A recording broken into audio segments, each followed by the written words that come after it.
Hi guys, welcome to Sonia's Cookhouse. இன்னைக்கு recipe வந்து bread pakoda. இது ரொம்பவே டேஸ்டியான ஈவினிங் ஸ்நாக்ஸ். இது குழந்தைங்களுக்கு ரொம்ப பிடிக்கும். இது எப்படி செய்யலாம்னு பார்க்கலாம் வாங்க. இதுக்கு ஒரு கடாயில் ஒரு 2 டீஸ்பூன் எண்ணெய் எடுத்துக்கோங்க. ரிஃபைண்ட் ஆயில் இல்லை எந்த ஆயில்னாலும் ப்ராப்ளம் இல்லை. அது எண்ணெய் நல்லா சூடானதுக்கப்புறம் ஒரு ஸ்பூன் கடுகு எடுத்துக்கோங்க. கடுகு நல்லா பொரிஞ்சதுக்கப்புறம் ஒரு பச்சை மிளகாவை சின்ன சின்னதாக நறுக்கி போட்டுக்கோங்க. அதுக்கப்புறம் ஒரு 5 பல் பூண்டு வந்து நச்சு போட்டிருக்கேன். நீங்கள் வெட்டினாலும் போட்டுக்கலாம், நான் நச்சு போட்டிருக்கேன். அப்புறம் ஒரு 10லேருந்து 15 வரைக்கும் கருவேப்பிலை போட்டுக்கோங்க. கருவேப்பிலை நல்லா பொரிஞ்சதுக்கப்புறம் ஒரு 2 பெரிய வெங்காயத்தை வந்து பொடிசாக நறுக்கி போட்டிருக்கேன். இதை நல்லா வதக்கிக்கோங்க. வெங்காயம் நல்லா பிங்கிஷாக டிரான்ஸ்பரண்ட்டாக மாற அளவுக்கு நல்லா வதக்கிக்கோங்க. இது நல்லா வதங்கினதுக்கப்புறம் ஒரு 1/2 டீஸ்பூன் மஞ்சள்தூள் போட்டுக்கோங்க. நான் ஒரு 3 பெரிய உருளைக்கிழங்கை வந்து பாயில் பண்ணி வச்சுருக்கேன். நீங்கள் வந்து மசிச்சு கூட சேர்த்துக்கலாம். நான் வந்து பாயில் பண்ணி அப்படியே முழுசாக சேர்த்துக்கிறேன். பேனில் வச்சு மசிச்சுக்கிறேன். நீங்கள் மேஷர் கூட யூஸ் பண்ணிக்கலாம். இது நல்லா மசிச்சு நல்லா மிக்ஸ் பண்ணிக்கோங்க. அப்புறம் நான் உருளைக்கிழங்கு பாயில் பண்ணும்போது சால்ட் போடலை, அதனால் இதில் மொத்தமாக சேர்த்துக்கிறேன். அதனால் உங்கள் டேஸ்ட்டுக்கு ஏற்றாப்புல சால்ட் போட்டுக்கோங்க. சால்ட் போட்டு நல்லா மிக்ஸ் பண்ணதுக்கப்புறம் கொஞ்சோண்டு கொரியாண்டர் லீவ்ஸ், கொத்தமல்லி இலையை வந்து மேலே போட்டு மிக்ஸ் பண்ணிக்கோங்க. இதுக்கு மிக்சர் 2 ரெடி ஆகிடுச்சு. நம்ம பஜ்ஜிக்கு மாவு பிணைஞ்சிக்கலாம். இதுக்கு வந்து 1 கப் கடலை மாவு எடுத்துக்கோங்க.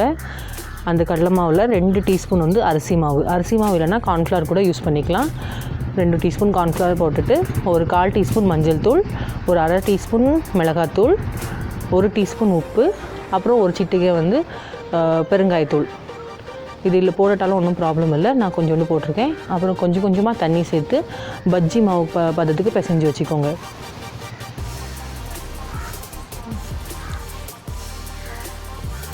இது நல்லா மிக்ஸ் ஆனதுக்கப்புறம் இது ரெடி ஆகிடுச்சு. இதுக்கு நான் வந்து ஹோல் வீட் பிரெட் எடுத்துக்கிறேன். நீங்கள் வந்து ஒயிட் பிரெட் கூட எடுத்துக்கலாம். நான் வந்து ஹெல்த்தியாக இருக்கணும்னு சொல்லி வீட் பிரெட் எடுத்துருக்கேன். இது மேலே வந்து அந்த நம்ம உருளைக்கிழங்கு மிக்சரை வந்து அப்ளை பண்ணிக்கோங்க ஒரு சாண்ட்விச் டைப்பில். அதுக்கு மேலே இன்னொரு பிரெட் ஸ்லைஸ் வச்சுருங்க. இது ரெண்டையும் வந்து நான் வந்து ட்ரையாங்கிள் ஷேப்பில் கட் பண்ணுறேன். உங்களுக்கு வந்து ரெக்டாங்கிள் ஷேப்பில் வேணால் ரெக்டாங்கிள் இல்லை ஸ்கொயரில் கூட கட் பண்ணிக்கலாம். நான் வந்து ட்ரையாங்கிள் ஷேப்பில் கட் பண்ணி எடுத்திருக்கேன். இந்த சாண்ட்விச்சை வந்து நம்ம ஆல்ரெடி செஞ்சு வச்சுருக்க கடலை மாவு மிக்சர் இருக்குல்ல, அதில் வந்து நல்லா டிப் பண்ணிக்கோங்க. இந்த கடலை மாவு வந்து எல்லா பக்கமுமே நல்லா படுற மாதிரி நல்லா மிக்ஸ் பண்ணி வச்சுக்கோங்க. மிக்ஸ் பண்ணிவிட்டு எண்ணெய் வந்து நல்லா சூடாக இருக்கணும். நல்லா சூடான ஆயிலில் வந்து இதை போட்டு எடுத்துருங்க. எண்ணெய் வந்து மீடியமாக இருக்கக்கூடாது, நல்லா சூடாக இருக்கணும். அப்போ தான் வந்து இது நல்லா பொரிஞ்சு வரும். போட்ட உடனே இது மேலே வந்துடும் டக்குன்ட்டு. 2 சைடு நல்லா போட்டு 2 நிமிஷம் ஆகும் பொரிஞ்சு எடுக்கிறதுக்கு. இதை வந்து நீங்கள் அப்படியே சாப்பிட்லாம், இல்லை வந்து டொமேட்டோ கெச்சப்போ இல்லை மின்ட் சட்னி யூஸ் பண்ணிக்கலாம். அதுக்கு நல்லாயிருக்கும். இது நல்லா பொரிஞ்சு வந்ததுக்கப்புறம் நல்லா கோல்டன் ஆனதுக்கப்புறம் எடுத்து வச்சுக்கோங்க. இந்த ரெசிபியை கண்டிப்பாக வீட்டில் ட்ரை பண்ணிவிட்டு எனக்கு உங்கள் ஃபீட்பேக்கை வந்து கமெண்ட்ஸில் லீவ் பண்ணுங்கள். இந்த வீடியோ பிடிச்சிருந்தால் லைக் பண்ணுங்கள், ஷேர் பண்ணுங்கள், என் சேனலுக்கு சப்ஸ்கிரைப் பண்ணுங்கள். தேங்க்யூ.